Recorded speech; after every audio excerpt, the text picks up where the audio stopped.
이제 오늘 우리에게 주시는 하나님의 말씀 함께 읽겠습니다. 우리에게 주시는 하나님의 말씀은 골로새서 1장 3절부터 5절까지의 말씀입니다. 우리 준비하신 성경책이나 화면의 자막을 보시고 우리 한 목소리로 주신 말씀 읽도록 하겠습니다. 자, 우리가 너희를 시작.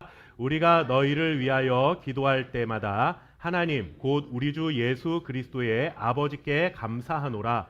이는 그리스도 예수 안에 너희의 믿음과 모든 성도에 대한 사랑을 들었으며 너희를 위하여 하늘에 쌓아둔 소망으로 말미암음이니 곧 너희가 전에 복음 진리의 말씀을 들은 것이라. 아멘. 이제 2024년도 며칠 남지 않았습니다. 시간이 빨리 간다라는 것이 실감이 됩니다. 어렸을 때는 언제 내가 커서 어른이 되나 이런 생각을 했는데 어른이 되고 나이가 들면서 점점 시간을 가는 것이 무섭다라는 생각이 들 정도로 시간이 빨리 지나가는 것 같다라는 생각이 듭니다. 2024년 한 해도 저물어가고 또 이렇게 마지막 시간을 맞이한다라는 것은 사실 아쉬움도 있지만 바꿔 생각해보면 2025년이라는 또 새로운 한 해를 출발하는 시작점이 또 그만큼 가까워졌다라는 의미가 될 것입니다. 이렇게 새해가 코앞이면 우리에게 좀 뭔가 좀 희망이 되는, 그리고 또 소망을 품을 수 있는 그런 말들이 좀 많이 들려왔으면 좋겠지만 사실 우리나라 전반적인 지금 상황이 그렇게 안정적이지 못하다라는 것을 저나 여러분이나 다 잘 알고 있을 것입니다. 뭐 여당을 지지하던 야당을 지지하던 그것은 각자의 뭐 취향이나 정치적 신념에 따라 다른 일이긴 하지만 어찌됐든 이런 어떤 정치적인 분열과 그리고 또 그것으로 인해서 대외 신인도가 하락하면서 경제적으로 큰 위기를 맞이하고 있는 우리나라의 이러한 상황들을 볼 때 사실 새해라는 소망보다는 불안과 염려로 가득한 그러한 시기를 우리 모두가 살아가고 있습니다. 물론 그런 혼란과 불안 중에도 간간히 희망적인 소식들이 들리기도 합니다. 그런 희망적인 소식들이 10가지 중에 한 가지라도 들려오면 꼭 이것만큼은 100% 이루어졌으면 좋겠다 하는 바람이 우리의 마음속에 생겨나기도 하죠. 하지만 세상의 일이 그렇게 호락호락하지 않고 사람이 계획한 대로 이루어지지 않는다는 것을 우리는 지금까지 살아오면서 수없이 많이 경험해 왔기 때문에 솔직한 마음으로 앞으로도 우리가 생각했던 대로 그렇게 세상은 이루어지지 않을 것 같다라는 이런 어떤 회의감이 우리의 마음에 가득한 것이 사실이죠. 그러다 보니 이제는 무언가 새로운 기대를 품는 것이 망설여지기까지도 합니다. 자칫 이만큼을 기대했다가 실망하느니 차라리 별 기대 없이 살다가 조그만한 좋은 일이라도 생기면 그것으로 기뻐하는 편이 더 낫겠다라는 생각을 하고 살아가는 것입니다. 거짓된 희망으로 오히려 괴로움만 가중될 때 우리는 그것을 흔히 희망 고문이다라고 그렇게 말을 합니다. 우리가 살아가는 이 세상에 마음을 두고 사는 것처럼 희망 고문이 되는 것은 없다라는 생각이 드는 그런 시기인 것이죠. 우리 앞에 펼쳐진 세상은 우리 눈으로 볼 수 있기 때문에 솔직히 우리가 생각하기에는 우리 눈에 보이는 이 세상이 가장 확실해 보이긴 하지만 그렇게 확실해 보이는 세상은 사실 앞으로 어떻게 변화될지 모르는, 아무도 예측할 수 없는 그런 세상이라는 것을 우리는 압니다. 그렇기 때문에 눈에 보이는 이 세상을 우리의 소망으로 삼고 살아가서는 안 되는 것입니다. 진정한 소망이 되기 위해서는 무엇보다 갖추어야 될 한 가지 조건이 무엇인가 하면 변하지 말아야 한다라고 하는 것이죠. 이것이 이때는 지금 정말 소망인 것처럼 보이는데 한 달 뒤에는 아무것도 아닌 것처럼 그렇게 쉽게 변해버린 것이라고 한다면 그것은 우리에게 소망이 될 수가 없는 것입니다. 시간이 흐르고 장소가 바뀌어도 언제나 변하지 않는 것, 그것이야말로 우리에게 진정한 소망이 될 수 있다라고 하는 것입니다. 그러한 것에 마음을 두고 살아가는 것이 여러분들 지혜로운 삶이다라고 말할 수 있지 않겠습니까? 그렇다면 과연 그것이 무엇일까요? 아무리 세월이 흐르고 또 장소가 변해도 절대로 변하지 않는 것, 과연 그런 것이 세상에 존재하는 것일까라고 그렇게 묻는다면 저는 있다라고 대답합니다. 그것은 바로 하나님의 말씀입니다. 여러분들 우리 함께 베드로전서 1장 24절 25절 말씀을 읽어보도록 하겠습니다. 자, 그러므로 시작. 그러므로 모든 육체는 풀과 같고 그 모든 영광은 풀의 꽃과 같으니 풀은 마르고 꽃은 떨어지되 오직 주의 말씀은 세세토록 있도다 하였으니 너희에게 전한 복음이 곧 이 말씀이니라. 아멘. 여러분들 세상의 모든 것은 정한 때와 기한이 있기 때문에 아무리 화려한 아름다움을 지금 자랑한다 해도 결국 마르고 사라지고 마는 것입니다. 하지만 오직 하나님의 말씀, 복음은 영원한 것을 우리에게 교훈해주고 있는 귀한 말씀인 것이죠. 이렇게 영원히 변하지 않는 하나님의 말씀이 우리에게 약속하고 있는 것 한 가지가 있습니다. 여러분들, 변하지 않는 하나님의 말씀이기 때문에 하나님이 하신 이 약속 또한 절대로 변하거나 취소되지 않는 영원한 약속이라는 사실을 우리는 믿을 수 있어야 됩니다. 아무리 사람이 신뢰할 만한 사람이다 하더라도 그 사람은 언젠가는 그 사람이 했던 약속은 언제든지 바뀔 수 있고 취소가 될 수 있는 가능성이 늘 열려 있습니다. 뭐 그 사람이 때마다 생각을 바꾸고 약속을 쉽게 취소하는 그런 불완전한 사람이고 나쁜 사람이어서가 아니라, 사람은 살다 보면 뜻하지 않게 자신의 인생의 어떤 자신의 계획과는 또 다른 어떤 정말 힘든 그런 상황들을 맞이할 수 있기 때문에 어쩔 수 없이 그런 자신이 했던 약속을 지키지 못하는 경우들이 발생할 수 있는 것이죠. 그러나 하나님의 말씀은 그러한 어떤 세상의 변화에 따라 이렇게 움직였다 저렇게 움직였다 하는 것이 아니기 때문에 하나님이 하신 약속, 하나님이 하신 말씀은 영원히 변하지 않고 영원히 취소되지 않는 약속이다라는 사실을 우리가 기억해야 하는 것이죠. 그렇다면 그 하나님의 말씀, 영원하신 하나님의 변함없는 약속, 우리에게 주어진 하나님의 그 변함없는 약속은 과연 무엇이겠는가? 오늘 우리가 읽었던 골로새서 1장 5절 말씀에 그 약속의 말씀이 기록이 되어 있습니다. 우리 다시 한번 5절 말씀만 같이 한번 읽어보도록 하겠습니다. 자, 너희를 위하여, 시작. 너희를 위하여 하늘에 쌓아둔 소망으로 말미암음이니 곧 너희가 전에 복음 진리의 말씀을 들은 것이라. 아멘. 하나님께서 우리를 위해서 하신 변함없는 약속, 변하지 않는 약속 한 가지가 무엇인가 하면 하늘에 쌓아둔 소망이 있다라는 약속입니다. 여러분들, 우리 기독교를 흔히 소망의 종교라고 부릅니다. 물론 기독교를 사랑의 종교라고도 말하고 여러 가지를 이렇게 표현하지만 우리가 기독교를 말할 때 소망의 종교라고 말을 하는 경우가 있습니다. 물론 이 성경이 말하는 소망과 우리가 세상을 살면서 하나님 없는 자들이 말하는 소망과는 좀 차이가 있습니다. 신약 성경에서 이 기록한 소망이라는 그 말을 신약 성경을 기록하고 있는 언어가 헬라어라고 하는 언어인데, 그 헬라어에 엘피스라는 단어가 있습니다. 근데 이 엘피스라는 단어가 우리의 한글 성경에는 소망이라는 단어로 그렇게 번역이 되어 있습니다. 그런데 여러분들, 신약 성경을 잘 읽어보시면 놀랍게도 이 마태복음, 마가복음, 누가복음, 요한복음, 즉 예수님께서 이 땅에 사시는 동안의 일들을 기록했던 복음서에는 소망이라는 단어가 한 번도 등장하지를 않습니다. 그러다가 이 소망이라는 단어가 언제부터 나타나기 시작하냐 하면 사도행전에서 엘피스, 이 소망이라는 단어가 사용되기 시작하고, 이 말을 가장 자주 사용한 사람이 누군가 하면 오늘 골로새서를 기록하고 있는 사도 바울이라는 사람입니다. 이 사도 바울은 많은 서신서, 그러니까 편지로 편지로 쓴 것이 지금 우리에게 이제 성경으로 전달되었는데, 사도 바울이 13권의 서신서를 쓰면서 그 서신서에 소망이라는 말을 무려 28번이나 사용을 하고 있습니다. 복음서에는 예수님이 이 땅에 실제로 존재해 계실 때의 사건들과 예수님이 직접 말씀하셨던 말씀들이 기록해둔 성경입니다. 그리고 잘 아시다시피 사도행전이라고 하는 성경은 그 이후부터는 이제 부활하신 예수님께서 하늘나라로 다시 승천하신 이후의 역사들에 대해서 기록하고 있는 성경입니다. 그러니까 복음서와 사도행전을 나누는 기준을 굳이 말하자면 복음서까지는 예수님께서 직접 이 땅에 사시는 동안의 모든 일들이 기록이 된 것이고, 사도행전부터 요한계시록까지의 이후의 모든 신약 성경들은 예수님이 하늘로 올라가신 이후의 사건들에 대한 그런 기독교 역사들에 대한 말씀들이 기록이 되어 있다라는 것이죠. 자, 그런데 이 엘피스, 소망이라는 단어가 예수님이 하늘로 올라가신 이후에 기록된 성경들, 거기에 주로 다 기록이 되어 있다라는 것입니다. 그런 데는 이유가 있습니다. 우리 함께 말씀을 한 군데 더 읽어보겠습니다. 사도행전 1장 11절 말씀입니다. 사도행전 1장 11절 같이 읽겠습니다. 이르되, 시작. 이르되 갈릴리 사람들아, 어찌하여 서서 하늘을 쳐다보느냐? 너희 가운데서 하늘로 올려지신 이 예수는 하늘로 가심을 본 그대로 오시리라 하였느니라. 아멘.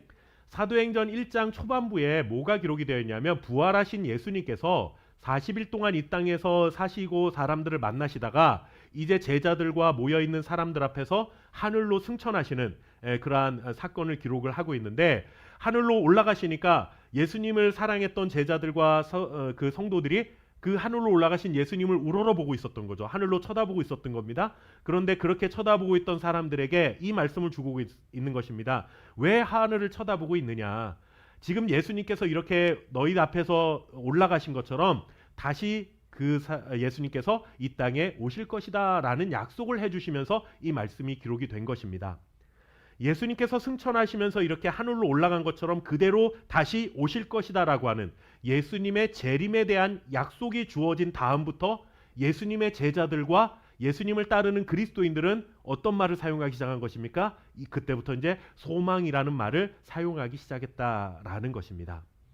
그렇게 본다면 여러분들, 성경에 나오는 소망이라고 하는 것은 그저 우리가 이 땅을 살면서 그냥 소망을 가져야 돼, 희망을 가져야 돼 라고 말하는 거 있잖아요. 그런 것처럼 언젠가는 잘 될 거야, 너 지금 이렇게 힘들어도 언젠가는 너 일이 잘 풀리고 너도 이제 인생의 빛을 보는 날이 있을 거야 라고 말하는 그런 희망찬 소리를 하는 것을 두고 성경에서 소망이라고 말하는 것이 아니라, 성경이 말하는 소망은 이런 것이죠. 예수님께서 죽음 가운데서 부활하시고 승천하셔서 지금도 하나님 나라에 살아계시고 하나님 보좌의 우편에 앉아 계시지만 하나님이 정하신 때가 되면 반드시 그가 이 땅에 다시 오실 것이다, 그것을 믿고 기다리라, 이것을 소망으로 표현하고 있다라는 것입니다.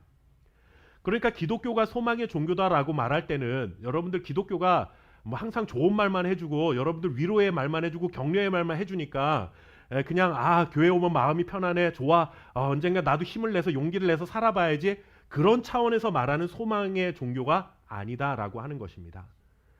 참 안타까운 것은 최근에 많은 교회들에서 선포되어지는 하나님의 말씀이라고 하는 것들이 주로 이런 식의 어떤 소망들을 말하는 것이 너무나 안타깝고, 목회자인 저로서는 참 이것이 성도들에게 가르쳐져야 될 복음은 아닌데 마치 그것이 복음인 것처럼 가르쳐지는 것이 너무나 속상한 그러한 때도 있습니다. 우리가 품는 소망은 그저 긍정적으로 잘 될 것이다, 언젠가는 우리가 이렇게 살다 보면 하나님께서 복 주실 거야, 이거 믿고 삽시다, 이게 여러분들 우리가 성경이 말하는 소망이 아니다라는 것을 우리가 분명히 알아야 하는 것이죠.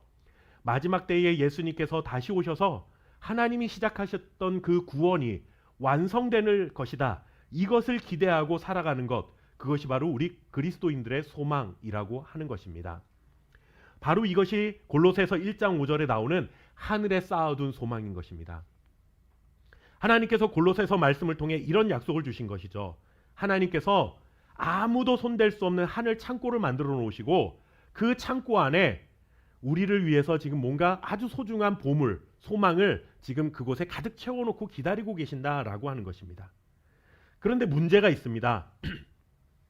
그런 것이 영원한 약속이고 변하지 않는 약속으로 우리에게 주어졌다라는 것은 사실이지만, 너무나 감사하고 기쁜 약속이긴 하지만, 솔직히 이 약속이 아무리 좋은 약속이다 하더라도 혼란스럽고 불안한 현실 세상을 살아가는 우리들에게는 솔직히 너무 멀리 있는 이야기처럼, 우리와는 동떨어진 이야기처럼 들려질 수 있다라는 데 문제가 있습니다. 구원의 완성이니 예수님이 다시 오심이니 하는 이런 것들이 지금 우리가 살고 있는 이 지옥 같은 세상살이에 무슨 유익이 되겠느냐라고 하는 그런 마음이 우리 마음속에 들 수 있다라고 하는 것이죠. 솔직히 우리가 당장 듣고 싶어하는 소망의 메시지는 이런 것 아니겠습니까? 갈등과 혐오로 분열했던 정치인들이 드디어 자신들의 생각을 내려놓고 합의된 의견을 내어놓았습니다. 내일이라도 당장 뉴스에 그런 소식이 들려오면 얼마나 우리 마음이 편안해지겠습니까? 내년에는 소비자 물가가 안정되고 내수 경기가 살아날 것으로 기대됩니다. 내년에는 막 경제 성장이 막 이루어질 것 같습니다. 여러분들, 이런 게 뉴스에 나온다면 우리 마음이 얼마나 편안하겠습니까? 얼어붙었던 북한과의 관계도 평화적인 방법으로 관계 회복을 이루게 되었습니다. 이런다면 여러분들, 곧 통일이 될 수 있지 않을까라는 기대감도 생기지 않겠습니까? 그리고 또 올라도 걱정이고 내려도 걱정인 부동산 가격은 안정을 되찾고, 취업하려는 청년들에게 취업의 문이 활짝 열리고, 공교육이 정상화되어 더 이상 사교육비 때문에 걱정하지 않아도 되는 그런 세상이 우리 사회가 되었습니다. 여러분들, 우리가 듣고 싶은 소망의 메시지 그런 거잖아요. 교회 와서도 그런 말 듣고 싶어하는 마음을 가지고 있다는 거 저도 충분히 압니다. 우리에게 소망이 되는 현실적인 말들은 바로 이와 같은 말들입니다. 지금 당장 실질적으로는 혜택으로 나에게 뭔가 유익이 될 수 있는 그런 소망의 메시지가 좀 들려왔으면 하는 것이 우리의 기대이고 우리의 바람입니다. 그런데 여러분들, 이런 소리를 기다리고 있는 사람들에게 하늘에 간직된 소망이 있다라는 메시지는 좋은 말이긴 하는데, 우리 흔히 말하는 것처럼 빛 좋은 게살구처럼 언제 그림의 떡, 조금 더 심하게 말하면 여러분들 희망 고문인 것이죠. 마치 다다를 수도 없는 목표 지점을 정해놓고서는 마치 우리에게 그곳을 달려오게 만드는, 괴롭게 만드는 것처럼 뭔가 우리에게 그런 헛된 소망을 주고 있는 것은 아닐까라는 이런 생각이 들 정도로 솔직히 너무 우리와는 먼 이야기처럼 들리는 것이 사실입니다. 바쁘게 돌아가는 세상에서 조급한 마음으로 살아가는 우리에게는 성경에 있는 약속이 이루어지기까지 기다리는 것이 솔직히 얼마나 힘든 일이겠습니까? 그러나 여러분들, 조금 전에 말씀드렸던 것들이 지금 당장에는 소망이 될 만한 것들인 것은 맞지만 거기는 부족한 것 한 가지가 있습니다. 그것이 무엇인가 하면 이런 것들은 영원한 소망이 될 수 없다라고 하는 것입니다. 바울은 하늘에 쌓아둔 소망이 있다라는 메시지를 통해서 잠깐 좋았다 마는 소망이 아닌 영원히 사라지지 않을 소망이 있음을 알려주고 싶은 것입니다. 예를 들면 이런 것입니다. 여러분들, 심각한 질병으로 약 3개월 정도밖에 살지 못한다라는 소식을 듣고 죽음의 문턱 앞에서 힘겨운 사투를 벌이고 있는 환자가 있다라고 생각을 해보십시오. 그 환자와 그의 가족들이 듣고 싶은 가장 큰 소망의 메시지가 무엇이겠습니까? 만약 의사가 와서 이런 말을 합니다. 환자분께서 앓고 있는 병 때문에 당하는 고통이 얼마나 큰지 제가 아는데 제가 고칠 방법은 현대의학으로는 없습니다. 다만 그 고통을 잊을 수 있도록 큰 진통 효과가 있는 약은 있습니다. 육체적인 고통을 감수해야 되는 환자에게 그런 말들을 했을 때 환자와 가족들에게는 잠깐의 위안이 될 수 있겠죠. 그래, 어차피 고칠 수 없는 질병이라고 한다면 사는 날 동안이라도 고통 없이 사는 게 낫겠구나, 반갑게 들릴 수 있습니다. 그러나 그것이 전부입니다. 더 살고 싶은 욕구가 아무리 강해도 그 약을 통해서는 육체적인 고통만 덜어줄 뿐이지 생명을 연장하는 일에 대해서는 아무런 소망이 될 수 없다라고 하는 것입니다. 그런데 여러분들, 만약에 의사가 와서 이렇게 이야기한다고 생각을 해보십시오. 어제 새로운 약이 개발되었습니다. 그런데 그 약을 복용하면 지금 당장 고통이 사라지는 것은 아니지만 꾸준히 복용만 하시면 다시 건강을 회복해서 건강하게 삶을 살아갈 수 있습니다 라고 말을 합니다. 여러분들, 3개월 시한부 인생을 살아가는 환자와 그의 가족들에게 진정한 소망의 소리는 과연 무엇이겠습니까? 지금 당장 고통을 줄여주지만 아무 생명 연장을 할 수 없는 그러한 진통 효과가 있는 약이 그 사람들에게 소망의 메시지이겠습니까? 아니면 지금 당장은 좀 아프고 힘들지만 그래도 약을 복용하면 결국에는 나을 수 있다라고 하는 그 약을 먹는 것이 여러분들 그 사람들에게 소망의 메시지가 될 수 있겠습니까? 당연히 후자입니다. 성경에서 말하는 우리에게 가르쳐주고 있는 소망은 마치 이와 같은 것입니다. 우리가 짊어진 현실의 문제에 대해 솔직히 아무런 도움이 되지 않는 허상인 것 같습니다. 하늘에 쌓아둔 그 창고에, 하늘의 창고에 하느님이 쌓아둔 정말 어마어마한 보물이 있어라고 말하는 게 지금 당장 힘들게 살아가고 있는 우리들에게는 별로 도움이 안 되는 것 같아 보이긴 하지만, 당장에는 아무런 효과가 주지 못하는 신기루와 같은 소망에 불과해 보이지만 하늘에 쌓아둔 그 소망만이 영원히 변하지 않는 하나님의 약속이라는 사실을 우리가 분명히 믿고 그 약속을 향해서 살아갈 수 있는, 기다릴 수 있는 자들이 될 수 있어야 한다라고 하는 것입니다. 물론 이 약속이 이루어지기까지는 오랜 기다림이라는 인내가 필요한 것이 사실입니다. 그래서 저는 종종 이런 말씀을 드리지만 결국 우리가 믿음으로 산다라는 것은 인내하며 사는 것입니다. 믿음이라는 것은 여러분들 지금 믿으면 뭔가 우리의 삶에 지금 막 갑자기 대단한 일이 생기는 게 아니잖아요. 내가 믿으면 어제까지는 하나님 믿지 않고 공부하다가 오늘 하나님 믿고 공부하면 당장 막 50점 받던 학생이 내일 가서 100점 받아오는 거, 이런 게 여러분들 믿음이 아닙니다. 그런데 우리는 자꾸 믿음을 그런 식의 도깨비 방망이인 것처럼 생각하는 경향이 있어요. 내가 하나님을 지금까지 이만큼밖에 안 믿었는데 이만큼 믿으니까 이만큼 믿은 것 때문에 내 인생에 뭔가 큰 변화가 생겨나야 될 것이라고 생각하는 그런 착각이 우리 안에 늘 있어요. 그러나 여러분들, 믿음이라고 하는 것은 기다림입니다. 예수님이 언제 다시 오실지 사실 모릅니다. 조금 전에 읽었던 말씀에 보면 그 말씀만 보면 예수님이 지금 당장이라도 곧 오실 것처럼 말씀하셨지만 사실 그 이후로부터 지금 2000년이라는 시간이 지나버렸습니다. 그러다 보니까 우리는 여러분들 예수님이 다시 오신다라는 약속을 믿기는 믿습니다. 우리는 교리적으로 그 말씀을 믿어요. 그런데 실제적으로는 안 믿고 살아가는 사람들이나 똑같이 살아갑니다. 예수님이 솔직한 얘기로 오늘 이 시간에 당장 오셔도 이상할 것이 하나도 없음에도 불구하고 여러분들한테 물어볼까요? 예수님이 지금 오실 것 같습니까? 다 여러분들 우리 마음속에 뭐라고 생각해요? 안 오실 것 같다라는 믿음으로 사는 거예요. 얼마나 우리가 이중적인 잣대를 가지고 삽니까? 예수님은 반드시 오실 거야 라고 믿으면서도 지금은 안 오실 거야 라고 생각하고 사는 겁니다. 여러분들 믿음은 기다림입니다. 2000년, 우리에게는 2000년인 시간이 너무나 긴 시간이지만 사실 하나님에게 있어서 그 2000년이라는 시간은 여러분들 우리가 체감하는 시간과는 전혀 다르다라는 것을 알아야 합니다. 그렇기 때문에 곧 오신다라는 이러한 표현들을 우리가 생각하는 언어적인 표현으로 이해해서는 안 된다라고 하는 것이죠. 앞으로 더 2000년이 흐르고 2만 년이 흐를 수도 있습니다. 아니면 지금부터 2시간 이후에 예수님이 오실 수도 있는 겁니다. 우리는 언제 오실지 모르기 때문에 정말 예수님이 오신다라는 사실을 믿고 살아간다면 지금이 마지막일 수 있겠다라는 이러한 간절한 마음, 절박한 마음으로 살아가야 하는 것이 준비된 성도의 삶이죠. 인내하며 믿음으로 살아가는 성도의 삶은 그것이지 에휴 내가 사는 날 동안에는 안 오실 거야. 그러니까 그냥 나 적당히 살다가 가면 되겠지 라는 태도를 갖는다는 것은 여러분들 우리가 아무리 예수님이 다시 오실 것을 믿는다 말을 해도 그 사람에게는 진정한 믿음이 있다라고 말할 수 없는 것입니다. 오랜 기다림이라는 것이 바로 믿음이라고 한다면 그 인내의 터널을 지나고 나면 세상이 절대로 줄 수 없는 영원히 사라지지 않는 소망을 우리는 그것을 현실로 맞이하는 그날이 반드시 오게 될 것입니다. 지금 당장 나에게 유익해 보이지 않아도 이렇게 영원하고 진정한 소망이 준비되어 있다는 사실을 믿으면 우리 인생에 과연 어떤 영향을 미치게 될까요? 함께 우리 골로새서 1장 4절과 5절 말씀을 다시 한번 좀 읽어보도록 하겠습니다.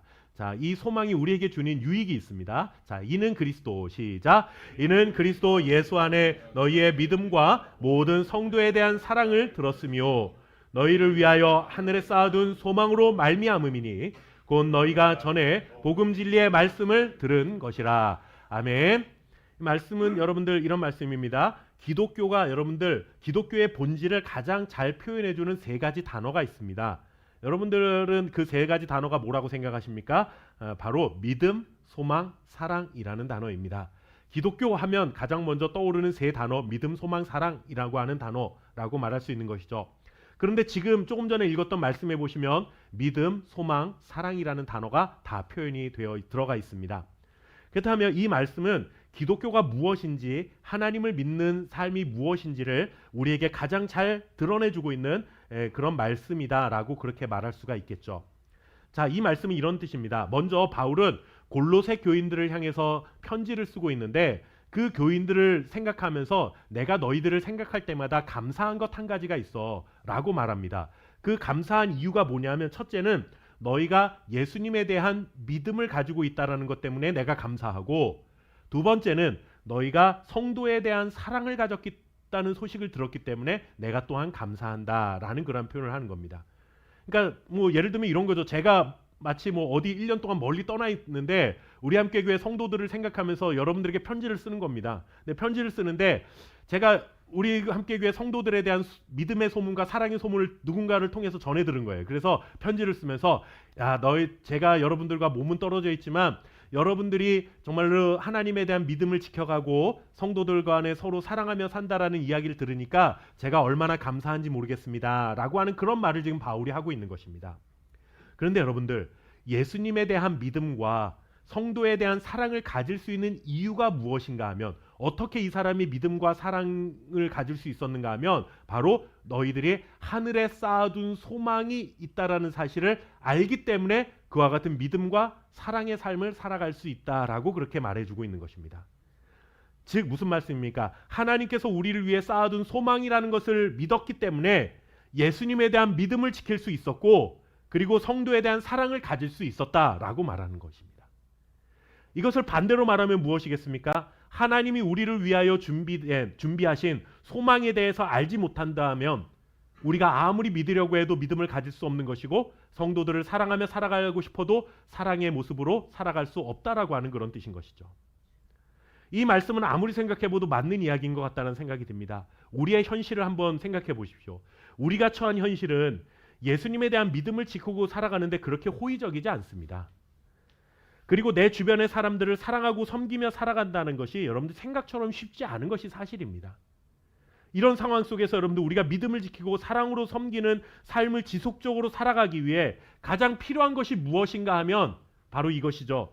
내가 매일 결단하면 된다. 새로운 마음을 갖고 각오하면 된다. 각오를 새롭게 하면 된다. 이런 게 아니라 작심삼일이니 3일마다 한 번씩 마음을 굳게 하고 손가락 깨물고 혀서를 쓰듯이 그런 일사각오의 정신으로 살면 내가 이런 믿음과 사랑을 지켜낼 수 있어. 바울이 그걸 말하는 게 아니라 너희가 그런 믿음과 사랑의 삶을 살기 위해서는 하늘에 쌓여있는 소망이 있다라는 사실을 너희 가슴속에 품어야 한다. 그것을 믿고 그것을 인내하며 기다릴 때에 하나님에 대한 믿음과 성도들에 대한 사랑을 행하며 살아갈 수 있는 거야 라고 그렇게 말해주고 있는 것입니다.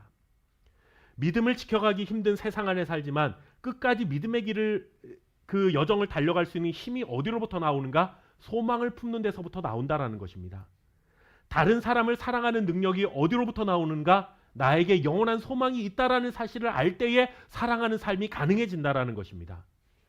바울이 고린도전서에서 정언하는 13장에 보면 사랑은 이런 것이다 라고 말하는 우리 흔히 사랑장이라고 말하는 것이 있지 않습니까? 자기의 유익을 구하지 않으며 어떤 경우에라도 오래 참으며 온유하며 교만하지 않은 이런 사랑을 행할 수 있는 능력이 과연 어디로부터 나오느냐라고 하는 것입니다. 그것은 원래 태어날부터 그 사람이 사랑이라는 감정이 풍부한 이런 사람이기 때문이 아니라 하늘에 쌓여있는 이 소망을 품고 살아가는 자가 행할 수 있는 그것이 바로 사랑이라고 하는 힘이다. 사랑이라고 하는 태도다라고 하는 것을 우리에게 전해주고 있는 것입니다.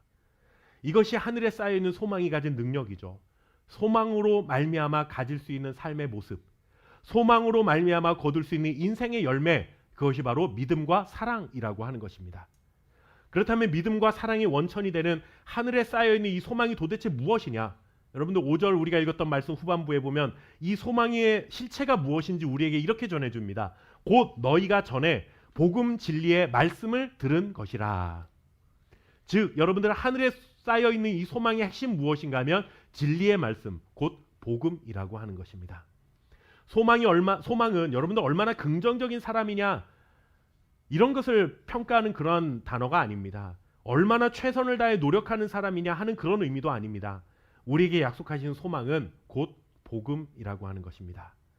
어둠과 흑암 가운데 살고 있던 우리들을 건져내셨고 이제 빛 가운데 살아가게 하며 영광스러운 하나님의 나라를 품고 살아가게 만드시는 소식이기 때문에 이것을 복된 소식, 우리는 복음이라고 말하는 것입니다.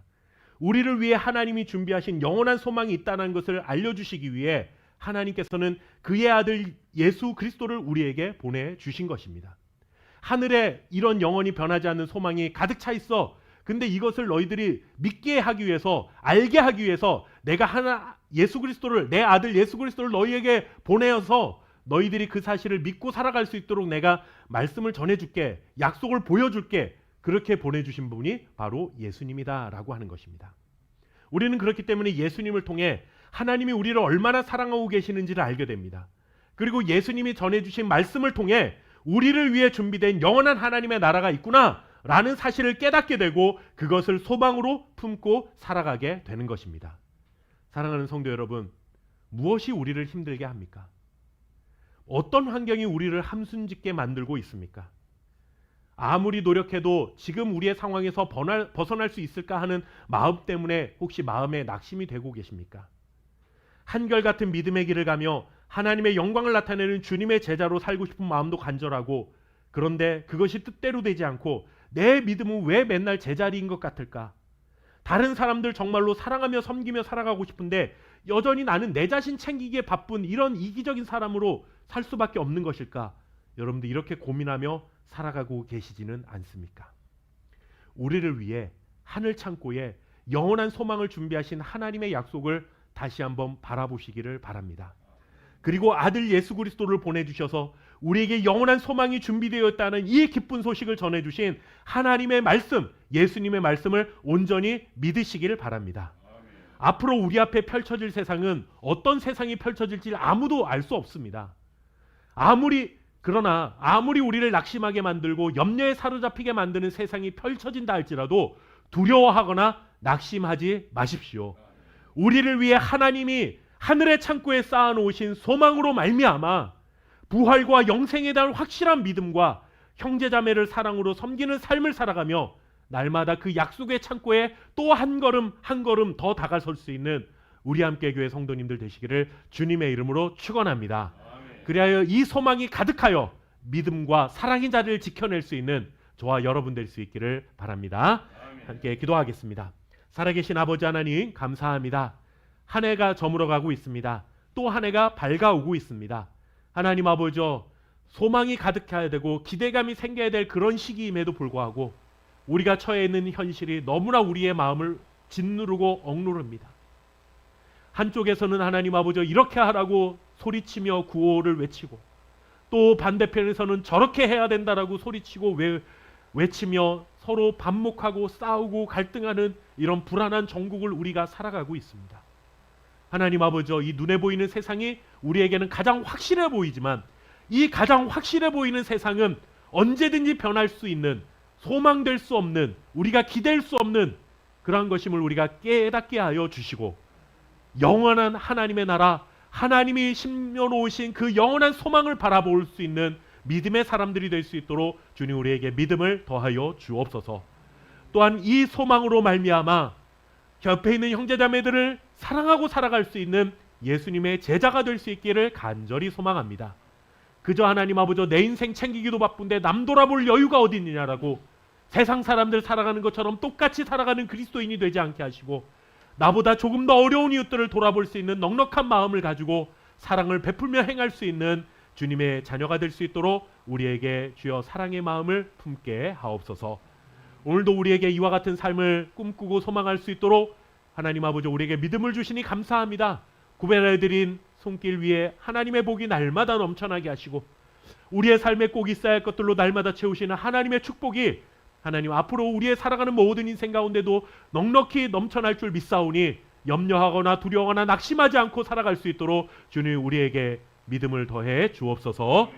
이 예물이 아름답게 쓰여서 우리 함께 교회가 건강하게 세워지는 일에 아름답게 쓰임답게 하시고, 또 이웃들을 사랑하고 섬기는 일에 귀한 축복의 통로가 되는 귀한 예물이 될 수 있도록 주님 축복하여 주옵소서. 감사드리며 예수님의 이름으로 기도하옵소서.